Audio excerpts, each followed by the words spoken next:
Candles by Candlelight en Australia. Subieron al escenario, allí lo estamos viendo, con la bandera palestina. Intentaron dar algún mensaje tomando el micrófono. Rápidamente pudieron detenerlos y bajarlos del escenario. Fíjense, este es el momento en que suben, tratan de manifestarse. Insistimos, estamos hablando de una obra de Navidad en Australia. Vamos a hablar con Carlos Gurovich desde Israel. Carlos, ¿cómo estás? Buenas tardes. Buenas tardes para ustedes y feliz Navidad para todos los que están viéndonos en este momento. Muchas gracias, Carlos, igualmente. Carlos, contanos qué es lo que sucedió acá. No se alcanza a escuchar qué es lo que intentan decir a través del micrófono. Bueno, lo que ocurre en este momento en casi todo el mundo es que hay un gran apoyo a Palestina en grandes manifestaciones que hay en las grandes ciudades de Europa, sobre todo, y también en Australia. Las manifestaciones apoyan a Palestina, pero no hacen la diferencia entre Palestina y lo que sería el movimiento terrorista Hamás.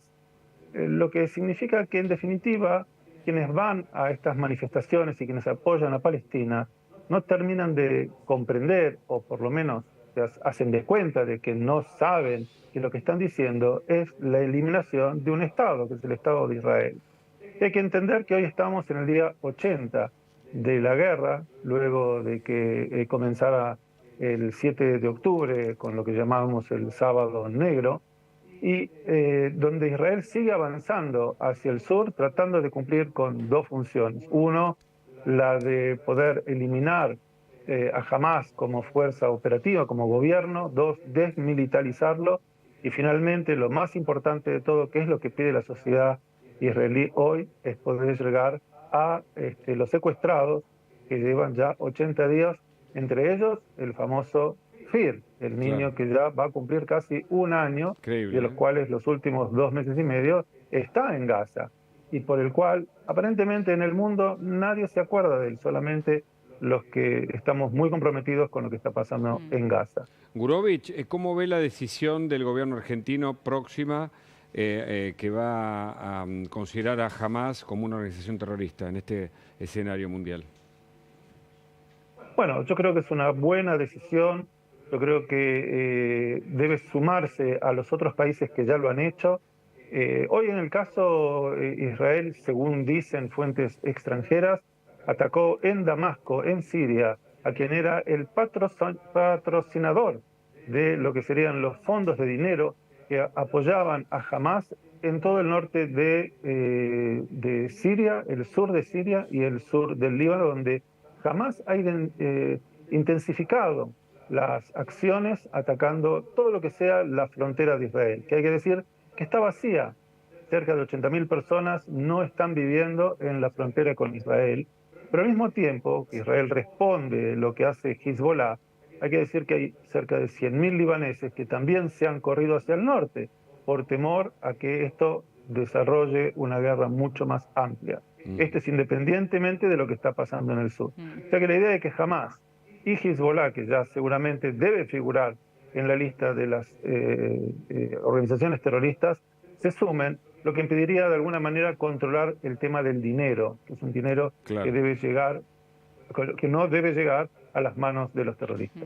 Carlos, en línea con esto que vos marcabas de las manifestaciones que ves en distintas partes del mundo, alrededor del mundo, pro-palestinas, sin hacer una distinción entre lo que es el grupo terrorista Hamás y Palestina, ¿vos estás viendo que esto va increyendo con el correr de los días? Digo, marcabas, hoy estamos en el día 80 de la guerra.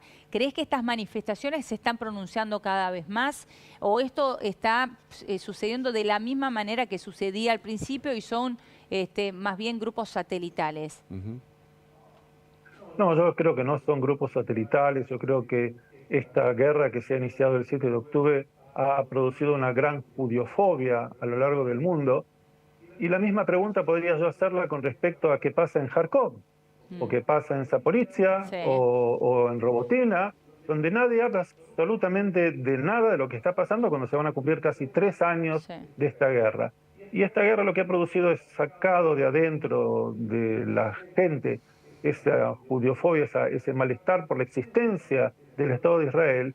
Y creo que he estado en el estudio de ustedes y varias veces lo he dicho, puede ser que convivamos con Palestina al lado, pero no va a ocurrir que Palestina ocurra sin que nosotros estemos de este lado. Así que en algún momento habrá que terminar con la guerra y sentarse a discutir política para ver cómo se arregla esta situación, dado que jamás no va a estar militarizado y hay 2,5 millones de personas que tienen que encontrar una manera de vivir que sea diferente, igual a la de Israel en el sur de Israel. Ambas partes deben poder convivir. Carlos, ¿qué opina del rol de Naciones Unidas, que para muchos no está ayudando realmente a resolver el conflicto, sino por el contrario? Vos te referís a las Naciones Desunidas, de eso estás hablando, ¿correcto? Mira, las Naciones Unidas, a la vista de lo que yo sería, dejemos de lado mi actitud como periodista y como ciudadano israelí, diría, es una organización que ha perdido absolutamente todos los derechos para establecer qué es lo que está bien, lo que es lo que está mal. Creo que cuando estuve en tu show hablé de la UNRWA y mencioné que ayudaba o era una escuela de terroristas. Han encontrado en las últimas horas en distintas escuelas cantidad de armas imposibles de creer que dentro de una escuela hubiera tantas armas. Sí. Respecto al derecho de la mujer, no han prestado absoluta atención ninguna de las organizaciones de las Naciones Unidas con respecto a las mujeres que fueron violadas el 7 de octubre. Y con respecto a lo que hace a las Naciones Unidas en general, más allá de las discusiones que tienen sobre Israel, la número 7.000 millones que debe haber, no han tenido una sola en todo el año que se pueda hablar de Rusia y de Ucrania. Lamentablemente es una organización que ha perdido, por lo menos para la ciudadanía israelí, no lo digo como periodista, lo digo como ciudadano israelí, todo crédito. Carlos, ¿cuántos rehenes hoy todavía quedan en manos del grupo terrorista Hamás y cuál es el rol que está cumpliendo la Cruz Roja, ¿no? Si está realmente, le están permitiendo ingresar a verlos, conocer cuál es su estado de salud, cómo los están tratando. Bueno, la respuesta con respecto a la Cruz Roja es cero.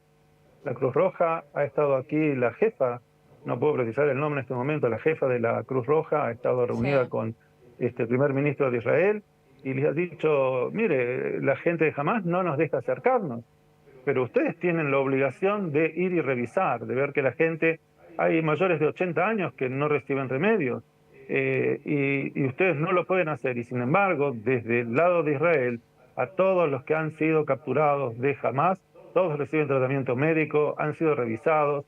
Israel se comporta como un Estado democrático, como medianamente debe comportarse un Estado que está en guerra con respecto a quienes han sido tomados. Del otro lado, nadie sabe muy bien dónde están los secuestrados y en qué momento se van a poder liberar. Se está hablando de un plan posible, de a largo plazo, lo digo porque no lo puedo precisar, se está recién empezando a hablar, de 3 etapas en las que quizás se pueda llegar a un acuerdo para liberar 40 secuestrados, 2 semanas de tranquilidad y luego quizás llegar a un fin de esta guerra en donde ambas partes van a decir ganamos, porque ninguna de las dos va a decir perdimos.